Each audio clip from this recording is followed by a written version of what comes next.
Morning વિદ્યાર્થી મિત્રો, ધોરણ 9 વિષય વિજ્ઞાનમાં આપનું સ્વાગત છે. આપણે પ્રકરણ 3 લઈ રહ્યા છીએ. પ્રકરણ 3નું નામ છે પરમાણુઓ અને અણુ. આ પ્રકરણ 3માં અગાઉ આપણે પાર્ટ 1 અને પાર્ટ 2 લઈ લીધો છે. આજે પાર્ટ 3માં આપણે ચર્ચા કરવાની છે આયન એટલે શું, રાસાયણિક સૂત્રો એટલે શું અને સાદા સંયોજનોના સૂત્ર એટલે શું. તો ખૂબ સરળ અને સારું આ વાત છે. અહીંયા તો આપણે અહીંયા લઈશું પહેલાં તો કે ભાઈ આયન એટલે શું એ લઈએ. એના પહેલાં થોડીક વાત કરી દઈએ કે અણુ કોને કહેવાય. પરમાણુ વિશેની વાત તો આપણે પાર્ટ 2માં કરી ગયા છે, પણ અહીંયા અણુ એટલે શું તો આપણે અણુની વાત કરવી છે. તો પરમાણુ આપણે જોઈએ છે કે અતિ સૂક્ષ્મ કણ છે પરમાણુ, જેને આપણે નરી આંખે જોઈ શકતા નથી. આવા પરમાણુઓ બે કે તેથી વધારે પરમાણુ, ધારો કે હું અહીંયા આ ચોકને આ એક પરમાણુ કહું, આ બીજા પરમાણુ કહું, અને તો બે કે તેથી વધારે પરમાણુઓનો સમૂહ સંયોજાય અને આ પરમાણુઓ સંયોજાઈને એકબીજા સાથે રાસાયણિક બંધથી જોડાય તો અણુ બને. બરાબર સમજણ પડી ગઈ આપણે કે અણુના બે અથવા બેથી વધારે પરમાણુઓનો સમૂહ, બે અથવા બેથી વધારે તો 3 લઈએ, 4 લઈએ, 5 લઈએ, તો કોઈ પણ બે અથવા બેથી વધારે પરમાણુઓના સમૂહ એકબીજા સાથે, તો આ પરમાણુઓ એકબીજા સાથે રાસાયણિક બંધથી જોડાય, પરસ્પર પરમાણુઓ આકર્ષણ બળથી મજબૂતાઈથી જોડાય તો એક અણુ બને છે. ઉદાહરણ તરીકે આપણે હાઇડ્રોજન, તો આ હાઇડ્રોજનનો એક અણુ, આ બીજા હાઇડ્રોજનનો બીજો અણુ, બંને એકબીજા સાથે જોડાશે રાસાયણિક બંધથી, અને જે રાસાયણિક બંધથી મજબૂતાઈથી જોડાય અને જે બંને પરમાણુ જોડાય અને H2 બનાવે, તો આ H2 એ આ બંને પરમાણુના જોડાણથી બનતો અણુ છે. આવી રીતના આપણે N2 જોઈએ, NH3 જોઈએ, આમ અનેક અણુઓ એકબીજા સાથે જોડાય અને જુદા જુદા પ્રકારના આવા અણુઓ બનાવતા હોય છે. તો અહીંયા આપણે અણુની ખાસ વ્યાખ્યા કરવી હોય તો એવું કહી શકીએ આપણે કે જે સૂક્ષ્મ કણ એટલે પરમાણુ, જે સૂક્ષ્મ કણ સ્વતંત્ર રૂપે અસ્તિત્વ ધરાવતો હોય, જે સૂક્ષ્મ કણ સ્વતંત્ર રૂપે અસ્તિત્વ ધરાવતો હોય તેમજ સંયોજનના તમામ ગુણધર્મો ધરાવતો હોય તો એને આપણે અણુ કહી શકીએ. તો સ્વતંત્ર સ્વરૂપ ધરાવતો હોય અને સંયોજનના તમામ ગુણધર્મો ધરાવતો હોય તો એને આપણે અણુ કહી શકીએ છીએ. એક તત્વના પરમાણુઓ સંયોજાઈને એક જ તત્વના, અહીંયા હાઇડ્રોજન લઈએ તો H અને H, તો એક જ તત્વના પરમાણુઓ જોડાઈ અને અણુ બનાવે છે. એવી રીતના N2 લઈએ તો N અને N જોડાઈને N2 બનાવે છે. તો આ અણુ થયા, આ પરમાણુ થયો, આ પરમાણુ થયો, પરમાણુ થયો, પરમાણુ થયો, અને બે કે બેથી વધારે પરમાણુઓ એકબીજા સાથે રાસાયણિક રીતે જોડાઈ અને અણુ બનાવતા હોય છે.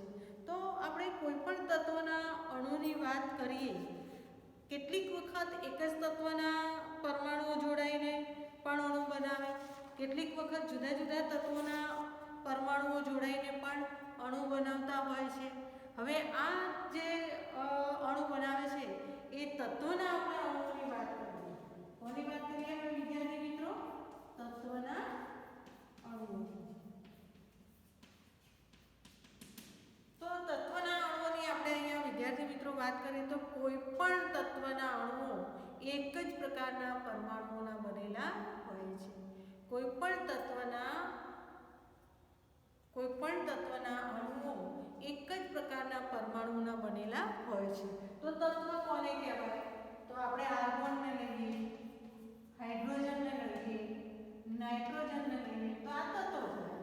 હવે આ તત્વના એક જ પ્રકારના તો આર્ગોન છે એ આર્ગોન સાથે જોડાય, હાઇડ્રોજન છે એ હાઇડ્રોજન સાથે જોડાય, નાઇટ્રોજન છે એ નાઇટ્રોજન સાથે જોડાય અને નાઇટ્રોજન એ નાઇટ્રોજન સાથે જોડાય અને N2 બનાવે, H2 બનાવે, AR2 બનાવે. તો આ રીતના એક જ પ્રકારના અણુઓ જોડાઈને જો અણુઓ બનાવતા હોય તો આવા અણુઓને આપણે તત્વના અણુઓ પણ કહીએ છીએ. પરંતુ કેટલીક અધાતુ તત્વોમાં આવું બનતું હોતું નથી. તો ઓક્સિજનમાં આપણે જોઈએ તો ઓક્સિજનમાં બે પરમાણુઓ જોડાય અને O2 બનાવે, ત્રણ પરમાણુઓ જોડાય અને O3 બનાવે, O3 એટલે ઓઝોન વાયુ. તો આ રીતના જુદા જુદા તત્વોના એક જ પ્રકારના પરમાણુઓ જોડાય અને તત્વના અણુઓ બનાવતા હોય છે. આપણે કોઈ પણ અણુના બંધારણમાં રહેલા પરમાણુઓની સંખ્યાને, કોઈ પણ અણુના બંધારણમાં રહેલા પરમાણુઓની સંખ્યાને આપણે પરમાણ્વીયતા કહીએ છીએ.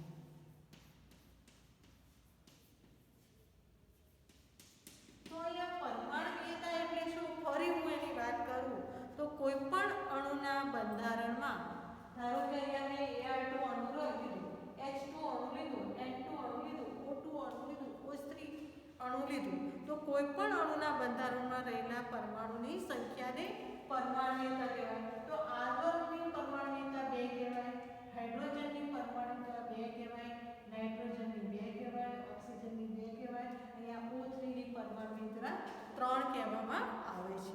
કેટલીક વખત ધાતુઓ અને કાર્બન જેવા તત્વો સરળ બંધારણ ધરાવતા હોતા નથી, કારણ કે વધુ મોટી સંખ્યામાં એકબીજા સાથે જોડાય અને જટિલ સંયોજનો બનાવતા હોય છે.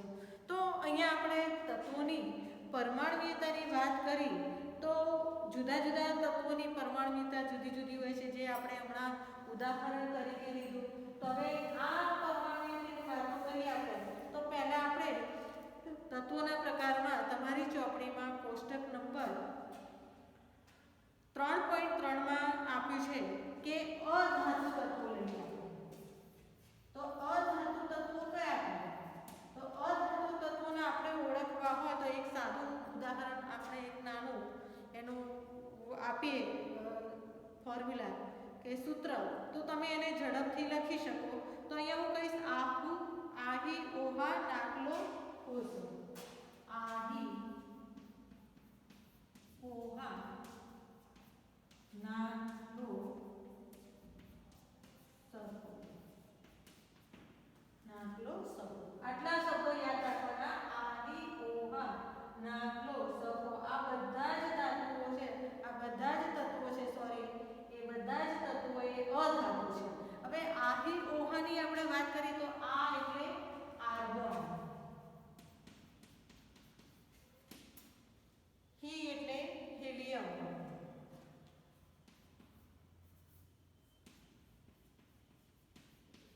આહી argon, helium, oxygen,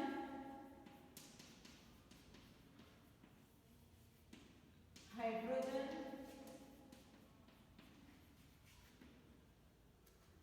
nitrogen, chlorine, sulphur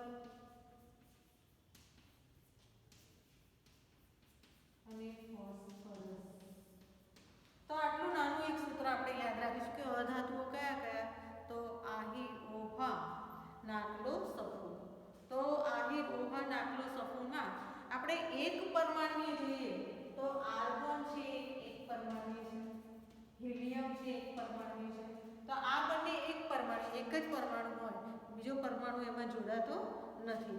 જ્યારે દ્વિપરમાણ્વીય જોઈએ તો આપણે oxygen, O2, H2, N2, Cl2, આ બધા દ્વિપરમાણ્વીય છે. જ્યારે ફોસ્ફરસ અને સલ્ફર જોઈએ તો P4, S8 આ બહુપરમાણુ છે. તો આપણને આ રીતના આપણે એની પરમાણ્વીયતા યાદ રાખવી હોય તો ખૂબ સરળ છે વિદ્યાર્થી મિત્રો કે સૌ પ્રથમ આપણે તત્વોના નામ જાણી લઈએ. તો અધાતુ તત્વોના નામ માટે આપણે એક સૂત્ર યાદ રાખીશું. આ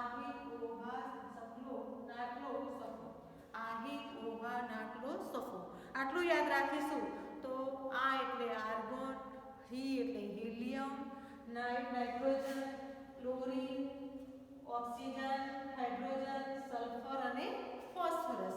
આટલા તત્વો છે એ અધાતુ તત્વો છે અને આ રીતના એની એક પરમાણુયતા, દ્વિપરમાણુયતા અને બહુપરમાણુયતા આપણે જોઈ શકીએ છીએ. હવે વિદ્યાર્થી મિત્રો આપણે ધાતુ જોઈએ.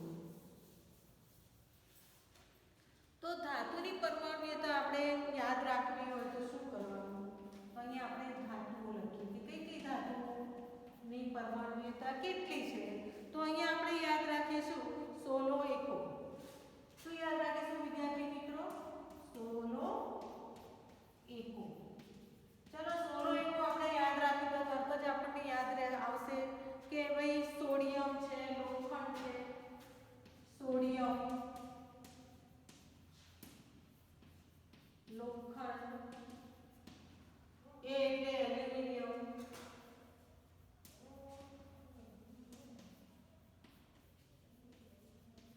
16 એકકો એટલે સોડિયમ, લોખંડ, એલ્યુમિનિયમ અને કોપર. તો આ બધી ધાતુ થઈ. તો આપણે આ ચાર યાદ રાખવી હોય ધાતુઓ તો 16 એકકો યાદ રાખીશું. અને આ 16 એકકોમાં સોડિયમ છે એ એક પરમાણુય છે, એને એક જ પરમાણુ ધરાવે છે. લોખંડ છે Fe, તો લોખંડ છે એ એક પરમાણુય છે. એલ્યુમિનિયમ પણ એક પરમાણુય છે, અને કોપર પણ એક પરમાણુય છે. તો આ રીતના એની પરમાણુયતા આપણે યાદ રાખીશું. હવે આપણે વિદ્યાર્થી મિત્રો જોઈએ છીએ કે આ ધાતુઓ અને અધાતુઓની પરમાણુયતા જોયા પછી આપણે સંયોજનોના અણુઓ જોવા છે. તો શું જોઈશું વિદ્યાર્થી મિત્રો? અમે સંયોજનોના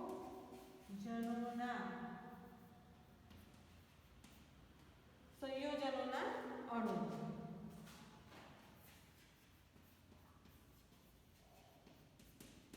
તો કોઈ પણ સંયોજન જ્યારે બને, જુદા જુદા તત્વોના પરમાણુઓ જ્યારે જોડાતા હોય તો જુદા જુદા તત્વોના પરમાણુઓ જ્યારે જોડાય ત્યારે એ પરમાણુઓ એક નિશ્ચિત પ્રમાણમાં એકબીજા સાથે જોડાય છે.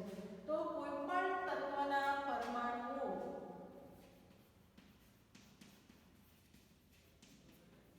એક નિશ્ચિત પ્રમાણમાં જોડાય છે.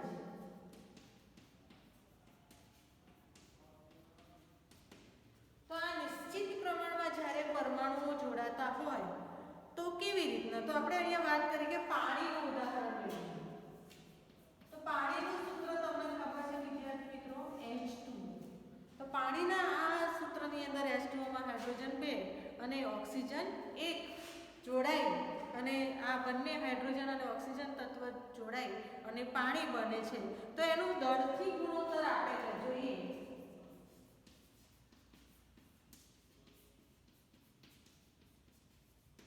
તો અહીંયા આપણે અગાઉ પણ જોઈ ગયા 1:8. તો પાણી આપણે 9 ગ્રામ લઈએ તો 1 ગ્રામ હાઇડ્રોજન અને ઓક્સિજન એ 8 ગ્રામ જોડાય અને દળથી ગુણોત્તર 1:8 પ્રમાણે એ સંયોજન બનતું હોય છે. આવી રીતના આપણે એમોનિયા લઈએ. તો એમોનિયાને આપણે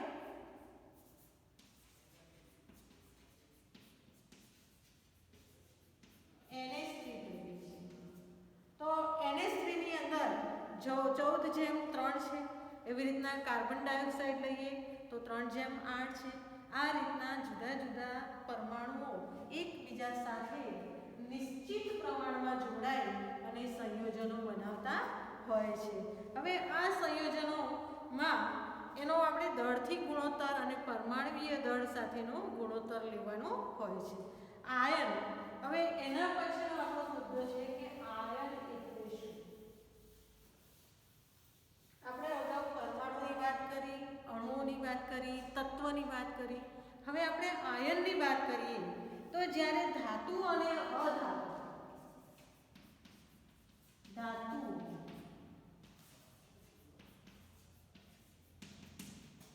અને અધાતુ, ધાતુઓ અને અધાતુઓના વીજભારિત ઘટકો, ધાતુઓ અને અધાતુઓના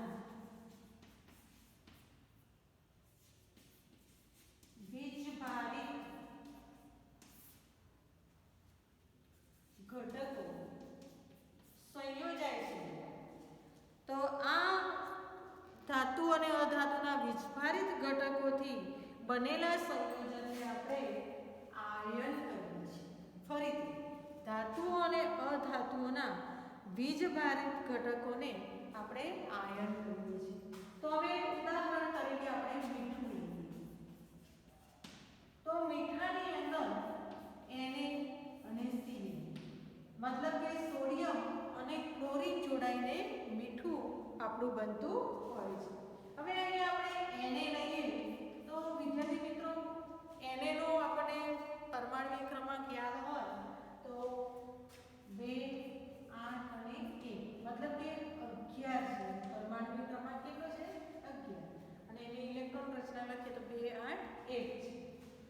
અને આ 2 8 1 છે મતલબ કે બાહ્ય કક્ષામાં સોડિયમ 1 ઇલેક્ટ્રોન ધરાવે છે. તો આ સોડિયમ 1 ઇલેક્ટ્રોન ધરાવતો હોવાથી એ 1 ઇલેક્ટ્રોન કોઈકને આપી દેવાની વાત કરે છે. અને 1 ઇલેક્ટ્રોન એ કોઈને દાન કરે તો એની ઇલેક્ટ્રોન રચના થઈ જાય છે 2 8 મતલબ 10. તો 10 એ નિયોન જેવી નિષ્ક્રિયતા દર્શાવવા માટે એ 1 ઇલેક્ટ્રોન કોઈને આપી દે છે. તો અહીંયા જોઈએ આપણે એને ટોપી પહેરી લીધી +1 એને 1 ઇલેક્ટ્રોન એને છૂટું બરાબર. હવે ક્લોરીન લઈએ C. તો Cl નો પરમાણુ ક્રમાંક છે 2 8 7 મતલબ 17. તો અહીંયા બાહ્ય કક્ષામાં 7 ઇલેક્ટ્રોન છે. તો ક્લોરીનને 1 ઇલેક્ટ્રોનની જરૂર છે. તો અહીંયા Cl એ ઋણ બનશે માઈનસ બનશે અને 1 ઇલેક્ટ્રોન એ લેશે એટલે Cl બનશે. તો આ રીતના સોડિયમ ને 1 ઇલેક્ટ્રોન આપવો છે માટે દાન કરે છે માટે ધન વીજભારિત બને છે. અને ક્લોરીન એ 1 ઇલેક્ટ્રોન સ્વીકારે છે અષ્ટક રચના પૂર્ણ કરવા માટે, સમૃદ્ધ રચના પૂર્ણ કરવા માટે અને નિષ્ક્રિય બનવા માટે. કોના જેવું નિષ્ક્રિય? તો હવે એની રચના થશે કઈ 2 8 8 એટલે 18. એ આર્ગોન જેવો એ નિષ્ક્રિય તત્વ બનશે એટલે 1 ઇલેક્ટ્રોન એ સ્વીકારે છે. તો આ સોડિયમ છે એ ધન વીજભારિત બનશે માટે એને ધન આયન કહેવામાં આવે છે. અને ક્લોરીન છે એ 1 ઇલેક્ટ્રોન સ્વીકારે છે માટે એને ઋણ આયન તરીકે ઓળખવામાં આવે છે.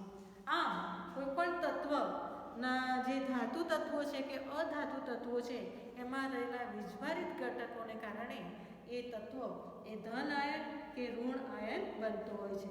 ધન આયનને આપણે કેટ આયન તરીકે અંગ્રેજીમાં એને કેટા CATION કેટાયન કહીએ છીએ અને ઋણ આયનને એન આયન કહીએ છીએ ANION. તો આ રીતના ધન અને ઋણ આયનો એકબીજા સાથે ઇલેક્ટ્રોનની આપણે કરી અને સંયોજનો બનાવતા હોય છે અને એને આપણે આયન કહીએ છીએ. હવે આયનોની અંદર જો એક વીજભાર પરમાણુ હોય તો Na+ Cl- થાય. કેટલીક વખત બહુપરમાણુય નો સમૂહ પણ આયનિક હોય છે. તો એ વખતે આપણે જોઈએ કે કેટલાક સંયોજનો એ ચોખ્ખા વીજભાર ધરાવતા પરમાણુઓનો સમૂહનો બનેલો હોય છે. તો ચોખ્ખા વીજભાર ધરાવતા પરમાણુઓના સમૂહથી બહુપરમાણુય આયનો પણ બનતા હોય છે. આપણે એવા કેટલાક અહીંયા જોઈએ આયનો કે જે એક પરમાણુ પણ હોઈ શકે અને બહુપરમાણુય પણ હોઈ શકે. તો એવા આયનોની આપણે અહીંયા વાત કરીએ તો આયનીય સંયોજનમાં આપણે calcium oxide CaO.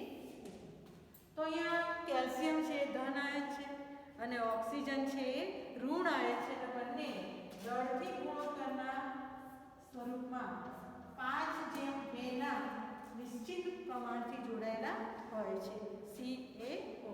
Magnesium sulphide તો મેગ્નેશિયમ સલ્ફાઇડ ની અંદર આપણે જોઈએ તો મેગ્નેશિયમ સલ્ફાઇડની અંદર એનું પ્રમાણ છે 3:4. અને સોડિયમ ક્લોરાઇડ લઈએ NaCl એ મીઠું આપણે કહીએ છીએ. તો NaCl માં સોડિયમ છે એ 23 નું અને ક્લોરીનનું છે 35.5.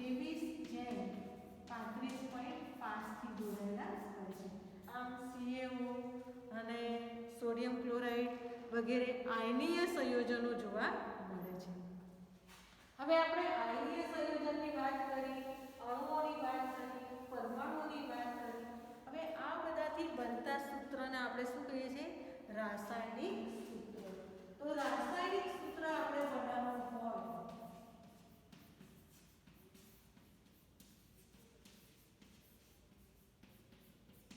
તો આ રાસાયણિક સૂત્રો બનાવતા આપણે આજે શીખીશું વિદ્યાર્થી મિત્રો. તો કોઈ પણ સંયોજનનું રાસાયણિક સૂત્ર તે સંયોજનના બંધારણનું સાંકેતિક નિરૂપણ કરે છે. તો રાસાયણિક સૂત્ર એ શું આપણને જણાવે છે? રાસાયણિક બંધારણ.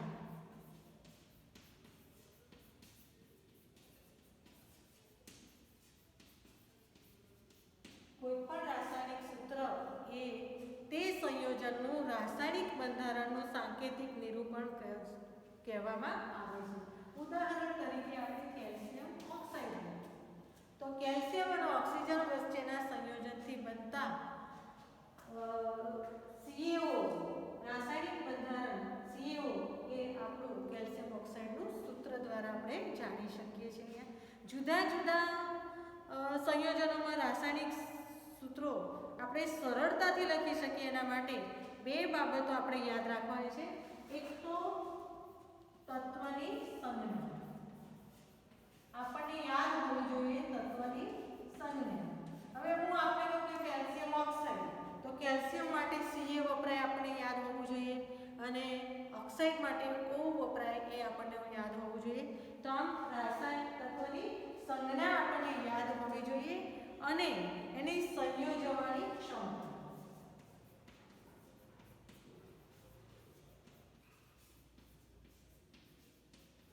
આ બંને બાબતો જો આપણી પાસે હશે તો આપણે સરળતાથી રાસાયણિક સૂત્રો લખી શકીએ.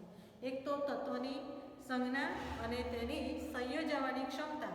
એ બે બાબતો આપણે રાસાયણિક સૂત્ર માટે ખૂબ જરૂરી છે.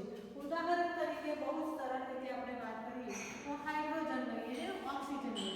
તો તત્વની સંજ્ઞા આવી H અને O.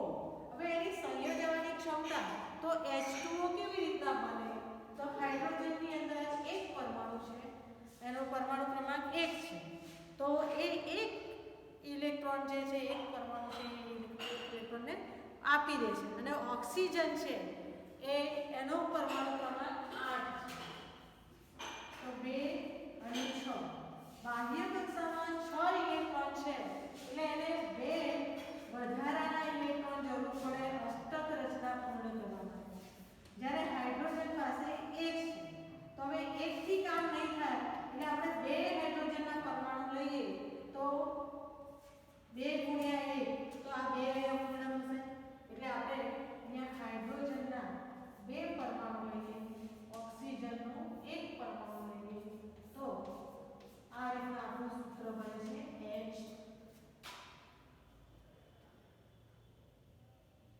H2O. ફરી આપણે સારી રીતે સમજીએ અહીંયા કે હાઇડ્રોજનના 2 પરમાણુ અને ઓક્સિજનના 1 પરમાણુ જોડાઈ અને H2O બનતું હોય છે. તો આ રીતના આપણે અહીંયા તત્વોના રાસાયણિક સૂત્ર લખી શકતા હોઈએ છીએ વિદ્યાર્થી મિત્રો. તો અહીંયા આપણે કહ્યું કે સંયોજવાની ક્ષમતા. તો કોઈ પણ તત્વની સંયોજવાની શક્તિને આપણે સંયોજકતા કહીએ છીએ. સંયોજવાની ક્ષમતાને આપણે શું કહીએ છીએ? સંયોજકતા. તો સંયોજકતાની આપણે વ્યાખ્યા કરવી તો કહીએ કે કોઈ પણ તત્વની સંયોજવાની શક્તિને કોઈ પણ તત્વની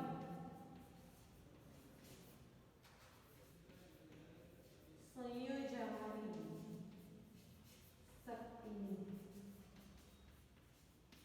સંયોજકતા કહીએ. ધારો કે આપણે હાઇડ્રોજન લઈએ તો હાઇડ્રોજન પાસે એક જ ઇલેક્ટ્રોન છે તો એ એક ઇલેક્ટ્રોન કોઈને પણ આપી દેવાની અથવા તો કોઈની પાસે એક ઇલેક્ટ્રોન લેવાની વૃત્તિ ધરાવે છે. ઓક્સિજન જોઈએ તો ઓક્સિજનનો પરમાણુ ક્રમાંક 8 તો પહેલી કક્ષામાં 2 ઇલેક્ટ્રોન ભરાશે અને બીજી કક્ષામાં 6 ઇલેક્ટ્રોન ભરાશે. હવે આ 6 ઇલેક્ટ્રોનને અષ્ટક રચના પૂર્ણ કરવા માટે બીજા તત્વો મતલબ કે હાઇડ્રોજન પાસેથી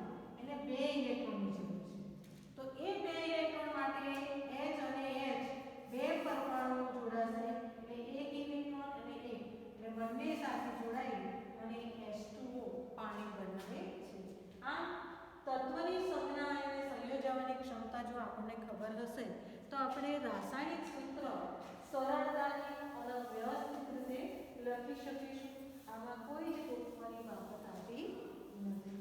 હવે આપણે વિદ્યાર્થી મિત્રો કેટલાક આયનો અને એ આયનોની સંજ્ઞા વિશેની વાત કરીએ તો આપણે સોડિયમ લઈએ તો સોડિયમને આપણે Na+ લઈએ છીએ.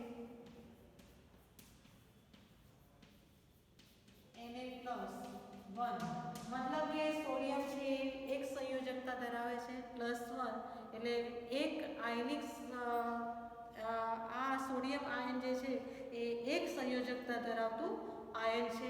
પોટેશિયમ લઈએ તો K+1 એ પણ એક સંયોજકતા ધરાવે છે. એવી રીતના સિલ્વર લઈએ તો Ag+1 એ પણ એક સંયોજકતા ધરાવે છે Ag+1.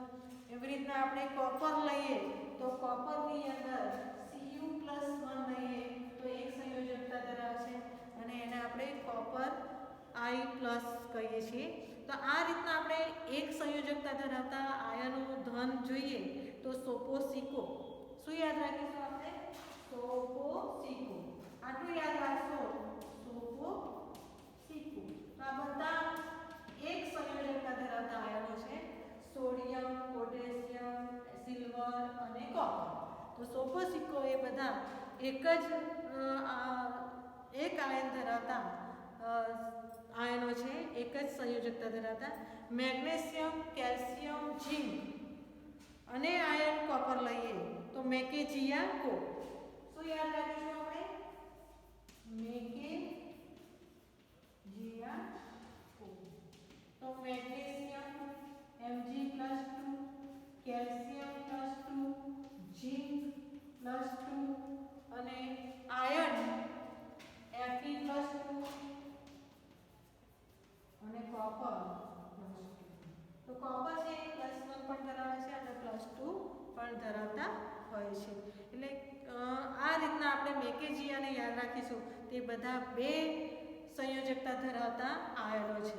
અને એલ્યુમિનિયમ અને Fe. એલ્યુમિનિયમ A અને આયન એ આ યાદ રાખીશું આપણે. એલ્યુમિનિયમ અને Fe એ +3 ધરાવે છે અને Fe પણ +3 સંયોજકતા ધરાવે છે. તો આ રીતના આપણે કેટલાક આયનોને સરળતાથી યાદ રાખી શકીએ.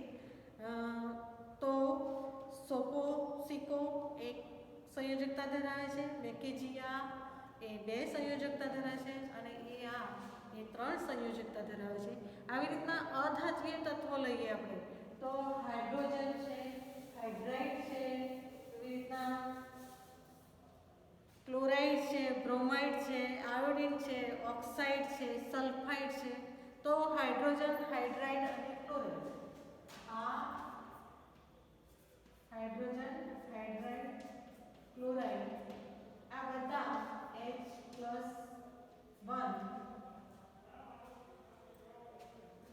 અને હાઇડ્રાઇડમાં H-1. એટલે કેટલીક વખત હાઇડ્રોજન છે એ એક ઇલેક્ટ્રોન આપી અને ધન સંયોજક બને છે અને કેટલીક વખત એ એક ઇલેક્ટ્રોન સ્વીકારી અને ઋણ સંયોજક પણ બનતો હોય છે. એ રીતના ક્લોરાઇડ -1 બનતું હોય છે. આવી રીતના આપણે બીજા કેટલાક વિદ્યાર્થી મિત્રો જોઈએ કે આયોડિન I-1. એવી રીતના ઓક્સાઇડ લઈએ તો O2 - 2 સંયોજકતા ઋણ ધરાવે છે અને સલ્ફાઇડ લઈએ તો H2- ધરાવે છે. નાઇટ્રેટમાં N3- ધરાવે છે. એવી રીતના બહુપરમાણુય આયનો આપણે જોઈએ હોય તો બહુપરમાણુય આયનોમાં NH4 નાઇટ્રોજન 1 અને હાઇડ્રોજન 4 સંયોજાઈ અને એ +1 સંયોજકતા ધરાવતા હોય છે. હાઇડ્રોક્સાઇડ OH- લઈએ તો એ -1 સંયોજકતા ધરાવે છે. NO3- લઈએ તો -1 સંયોજકતા ધરાવે છે. હાઇડ્રોજન કાર્બોનેટ લઈએ તો HCO3- ધરાવે છે. કાર્બોનેટ લઈએ CO3 તો 2 સંયોજકતા ધરાવે છે. સલ્ફાઇડ લઈએ તો 2 સંયોજકતા ધરાવે છે અને ફોસ્ફેટ લઈએ તો 3 સંયોજકતા ધરાવતા હોય છે. હવે વિદ્યાર્થી મિત્રો આપણે જે રાસાયણિક સૂત્રો બનાવીએ છીએ તો એ રાસાયણિક સૂત્રોની અંદર આપણે કેટલાક સૂત્રો બનાવવા માટે કેટલાક નિયમોનું પાલન કરીશું. તો રાસાયણિક સૂત્રો લખતી વખતે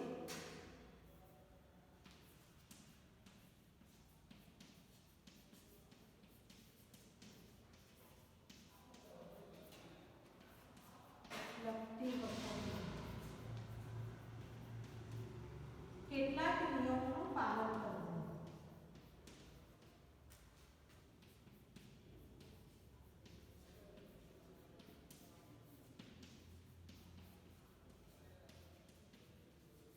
તો સૌ પ્રથમ નિયમ આપણો જોઈએ કે રાસાયણિક સૂત્ર આપણે લખવું હોય તો પહેલો નિયમ કયો કે જેને આપણે ધ્યાનમાં રાખવાનો, તો આયનની સંયોજકતા.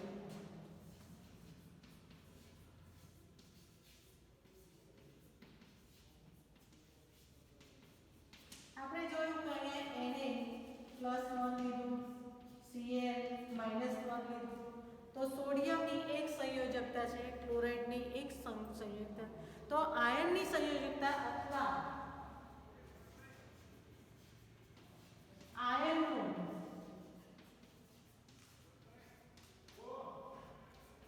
વીજભાર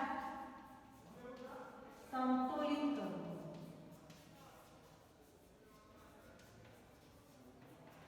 હવે હું Na+1 હોય અને Cl -2 હોય તો અહીંયા એનો વીજભાર સમતોલિત થતો નથી. પણ Na+1 હોય અને Cl -1 હોય અને એનો વીજભાર સમતોલિત થાય તો એમાંથી આપણને આયનિક સંયોજન NaCl મળતું હોય છે. Na+ અને Cl- આવું આપણને આયનિક સંયોજન મળતું હોય છે. તો આ રીતના જ્યારે પણ રાસાયણિક સૂત્ર આપણે લખીએ ત્યારે એનો વીજભાર એ ખાસ સમતોલિત છે કે નહીં એ આપણે તપાસવું. બીજું, જ્યારે સંયોજન ધાતુ અધાતુ બંને ધરાવતું હોય, બીજો નિયમ આપણે જોઈએ કે સંયોજન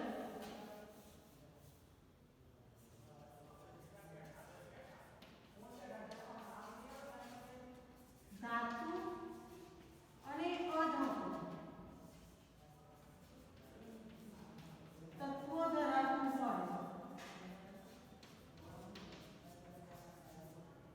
તો પ્રથમ ધાતુ સંયોજન લખવું અને ત્યારબાદ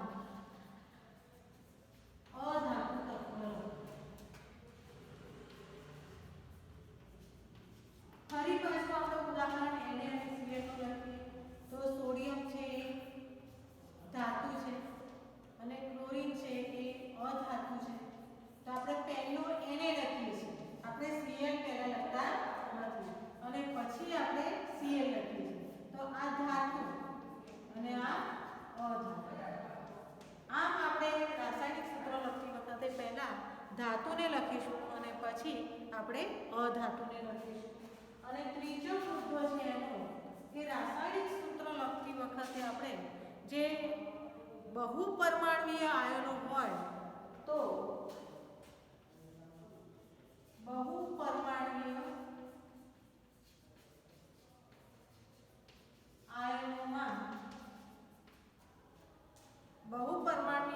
આયનોમાં આયનને કૌંસમાં દર્શાવી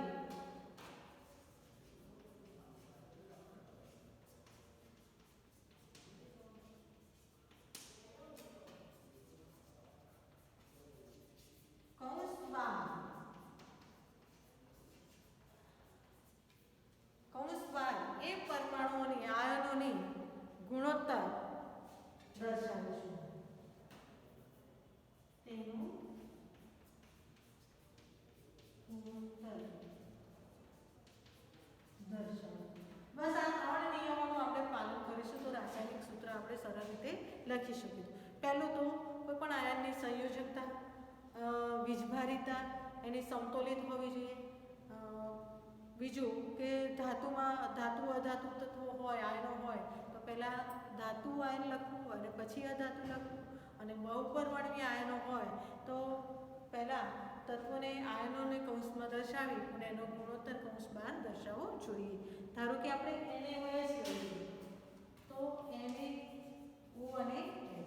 તો Na છે એ લઈશું અહીંયા, O અને H બે પરમાણુ છે તો એને કૌંસમાં લખી અને એની સંખ્યા આપણે દર્શાવવાની છે. પરંતુ O અને H એક એક પરમાણુ હોવાથી આપણે OH1 નથી લખતા કૌંસમાં, પણ NaOH સીધું લખી શકીએ છીએ. તો આ રીતના આપણે રાસાયણિક સૂત્રો બનાવી શકીએ છીએ સરળતાથી. હવે કેટલાક સાદા સંયોજનોના સૂત્રો આપણે જોઈએ.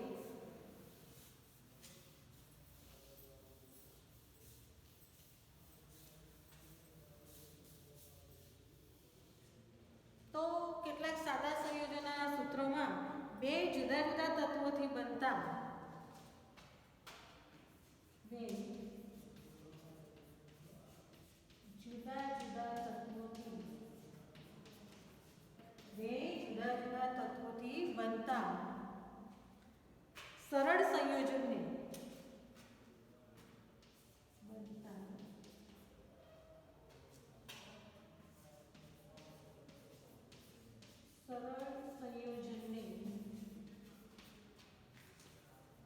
દ્વિઅંગી સંયોજન કહેવાય છે.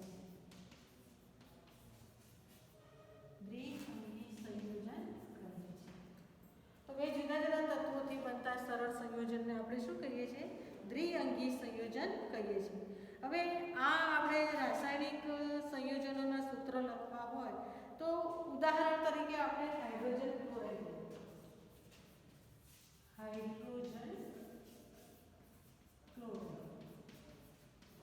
તો જેમ આપણે નિયમોની વાત કરીએ એમ પહેલા તો હાઇડ્રોજન અને ક્લોરાઇડનું આપણને સંજ્ઞા યાદ હોવી જોઈએ. તો હાઇડ્રોજન માટેની સંજ્ઞા આપણે H લખીશું અને ક્લોરાઇડ માટે ક્લોરીન Cl લખીશું. આ સંજ્ઞા લખ્યા બાદ સૌપ્રથમ આપણે સંજ્ઞા લખીશું.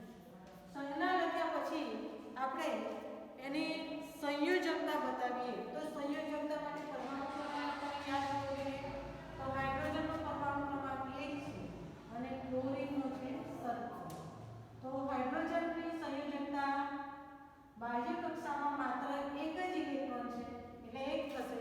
તો ક્લોરીનની આપણે ઇલેક્ટ્રોન રચના જોઈએ તો 2, 8 અને 7. બાહ્ય કક્ષામાં 7 ઇલેક્ટ્રોન છે. એને 1 ઇલેક્ટ્રોનની જરૂર છે નિષ્ક્રિય બનવા માટે એની સંયોજકતા આપણે 1 લખીશું. તો અહીંયા હાઇડ્રોજનની સંયોજકતા 1, ક્લોરીનની 1 સંયોજકતા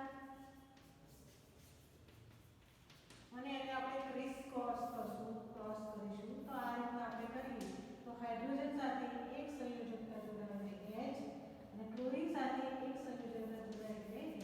તો આમ સૂત્ર બનશે આપણું HCl. HCl આપણે હાઇડ્રોજન ક્લોરાઇડ કહીએ છીએ. આમ અનેક સૂત્રો આપણે જાતે બનાવી શકીએ વિદ્યાર્થી મિત્રો. એવું એક બીજું આપણે ઉદાહરણ અહીંયા લઈ શકીએ કે પાણી. તો પાણીની અંદર આપણને ખબર છે કે હાઇડ્રોજન છે અને ઓક્સિજન છે. હાઇડ્રોજનની સંયોજકતા તમને ખબર પડી ગઈ કે 1. હવે ઓક્સિજન લઈએ તો એનો પરમાણુ ક્રમાંક 8 છે. તો પહેલી કક્ષામાં 2 અને બાહ્ય કક્ષામાં 6. એને અષ્ટક રચના કરવા માટે 2 ઇલેક્ટ્રોનની જરૂર પડે માટે એની સંયોજકતા 2. હવે એને આપણે ક્રોસ કરીએ તો હાઇડ્રોજન સાથે 2 જોડાશે અને ઓક્સિજન સાથે 1 એટલે પાણીનું સૂત્ર બનશે H2. આવી રીતના આપણે અનેક સૂત્રો બનાવી શકીએ વિદ્યાર્થી મિત્રો. જેવા કે aluminium oxide, calcium oxide, sodium nitrate, calcium હાઇડ્રોક્સાઇડનું સૂત્ર પણ આપણે બનાવી શકીએ છીએ. બહુપરમાણવીય હોય છે કે જેમાં એક કરતાં વધારે ઋણ આયનો જોડાયેલા હોય તો ત્યાં આપણે આયનોને કૌંસની અંદર લખી અને એની બહાર એની પૂર્ણાંક સંખ્યા લખતા હોઈએ છીએ. ધારો કે CaOH કેલ્શિયમ અને ઓક્સિજન અને હાઇડ્રોજનના 2 પરમાણુનું સંયોજન છે તો CaOH દ્વારા આપણે લખી શકીએ છીએ. એવી રીતના એમોનિયમ સલ્ફેટનું સૂત્ર લખવું હોય તો એમોનિયમ સલ્ફેટનું સૂત્ર NH4 એમોનિયમ સલ્ફેટનું સૂત્ર થશે NH4 SO4. તો આ રીતના આપણે રાસાયણિક સૂત્રો બનાવી શકીએ છીએ વિદ્યાર્થી મિત્રો. હવે અહીંયા પ્રકરણ 3માં આપણે રાસાયણિક સૂત્ર સુધીનો જ અભ્યાસક્રમ હોવાથી આપણે અહીં પૂર્ણ કરીએ છીએ આ અભ્યાસક્રમ. અને આ પ્રકરણની અંદર આણ્વીય દળ અને મોલ સંકલ્પના આપણે આ વર્ષે અભ્યાસક્રમમાં લેવાનું ન હોવાથી એને આપણે ભણાવતા નથી. હવે કેટલાક આપણે સ્વાધ્યાય કાર્ય વિદ્યાર્થી મિત્રો આપીએ તો પહેલું સ્વાધ્યાય કાર્ય આપ લખો કે આયન એટલે શું.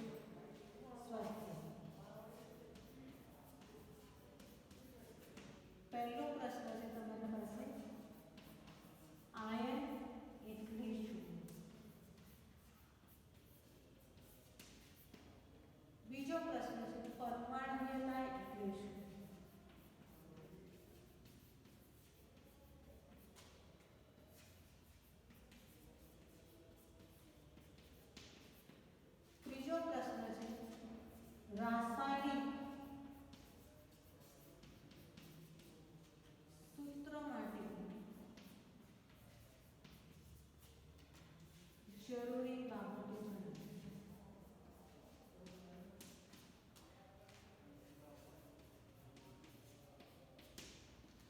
બસ આ 3 પ્રશ્નો આપણે સ્વાધ્યાય કાર્યમાં આપું છું. અહીં આપણે આ પ્રકરણ પૂર્ણ કરીએ છીએ વિદ્યાર્થી મિત્રો. કોઈ પણ આપને તકલીફ હોય કે સમજ ન પડી હોય તો કોન્ટેક કરી ફોન દ્વારા અથવા તો કોઈ પણ રીતે અને આપ જાણી શકો છો. વસ્તુ અહીં પ્રકરણ પૂર્ણ કરીએ છીએ.